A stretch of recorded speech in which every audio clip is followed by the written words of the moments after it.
ഇനി വാ. ഇയാളെ ഒന്ന് ശ്രദ്ധിച്ചോളൂ പൊതുവാളെ. ഗുരുവിനെ വെട്ടുന്ന വിത്ത. വിരല് മുറിച്ച് ദക്ഷിണായി വാങ്ങേണ്ടതരാ. എന്താ ആരുടെ മുഖത്തൊരു തെളിച്ചയില്ലായ്മ? മുണ്ടക്കിലെ അമ്പലത്തിൽ കൊട്ടാൻ വരുമ്പോ ഇങ്ങനെ ഒരു ചുറ്റിക്കളി ഉണ്ടാവുന്ന കരുതിയില്ലല്ലേ? സത്യം പറഞ്ഞ ഒട്ടും പ്രതീക്ഷിച്ചില്ല. കേട്ടിട്ടേ ഉണ്ടായിരുന്നുള്ളൂ.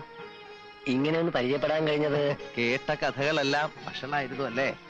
പോക്കിരി, താന്തോന്നി, ധൂർത്തൻ, പെണ്ണുപിടിയൻ, അങ്ങനെ വിശേഷ പട്ടങ്ങൾ ഏറെയുണ്ട്. കീഴടങ്ങിയിട്ടുള്ളത് നല്ല കലാകാരന്മാരുടെ മുന്നിലേ ഉള്ളൂ. പിന്നെ ഇഷ്ടം നല്ല ചട്ടമ്പികളെയാ. ഈ പറഞ്ഞ 2 വർഗമായിട്ടേ ചങ്ങാത്തേ ഉള്ളൂ. വരെ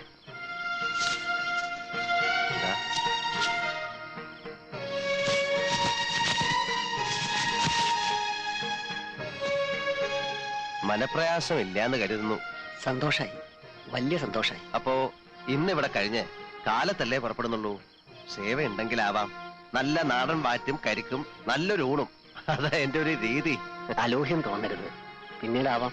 ചെന്നിട്ട് ചില്ലറ. ഓ ആയിക്കോളൂ, എന്നും വരാം. പഠിപ്പുര അടയ്ക്കാറില്ല ഏത് പാതിരാത്രിയിലും. വരെ എന്നാ ഇവരെ കടത്തവരാക്കിട്ട് പോകുന്നുള്ളൂ. അവരെ ആരെയും കണ്ടില്ലല്ലോ. അമ്പലപ്പറമ്പിൽ എന്തൊക്കെ പുകിലാണാവുക ഉണ്ടാക്കിയിട്ടുണ്ടാവുക. തലയിരിഞ്ഞവന്മാര് 4 പേരും. അവരുടെ തടി അവര് നോക്കിക്കോളും. നിങ്ങൾ പറഞ്ഞ കാര്യം ചെയ്യാ. ശരി.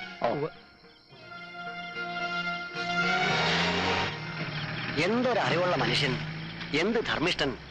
തറവാടിത്തം കാട്ടാണ്ടിരിക്കുമോ? മംഗലശീലത്തേതല്ലേ? കൈ നിറയെ വാങ്ങിക്കൊണ്ടുപോയി നക്കിയ ചെറ്റകൾ തന്നെയാ പറഞ്ഞു നാറ്റിച്ചതും നാണം കെടുത്തിയതും. പറഞ്ഞ ഏറിപ്പോവും.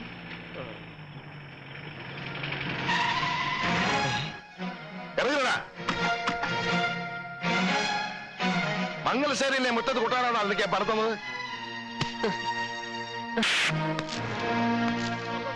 അയ്യോ അയ്യോ, എനിക്ക് പ്രയാസമില്ല, ഒട്ടും പ്രയാസമില്ല. കിട്ടേണ്ടത് തന്നെയാ കിട്ടിയത്. മുണ്ടക്കൽ അമ്മ തന്നതാ. ഉത്സവാലങ്കോലാക്കിയില്ലേ, അതിനുള്ള ശിക്ഷയാ. ഒന്ന് പതുക്കെ പിടിക്കണോ. മോന്റെ പ്രായമുള്ള ഒരു മനുഷ്യന്റെ കയ്യാളായി നിന്ന് ഇക്കണ്ട എടാകൂടൊക്കെ ഉണ്ടാക്കണതിന് പരോക്ഷ സഹായം ചെയ്യല്ലേ. മതിയായി മതിയായി എന്റെ പൊന്നു നീല. നേരം വെളുത്തിട്ട് ഞാൻ പോയിക്കോളാം. നേരം വെളുക്കാൻ കാക്കണ്ട, രാത്രി തന്നെ ചെല്ലേ. കുറെ നേരമായി താൻ. ഇനിയുള്ള കാലം വല്ല ക്ഷേത്രനടയിലും പോയി നാമം ജപിച്ച് തീർക്കാന്ന് കരുതിയിട്ടാ. ചട്ടമ്പികളുടെ കയ്യിൽ നിന്ന് തല്ലുകൊണ്ട് ചാവാൻ വയ്യ. എന്താ വേണ്ടെന്ന് വെച്ചാ നീലം പറയാ. പോടാ. അതെ, നന്നായിട്ടുണ്ട്. രാത്രി തന്നെ പണം നയിക്കാനാ. നടക്കട്ടെ നടക്കട്ടെ.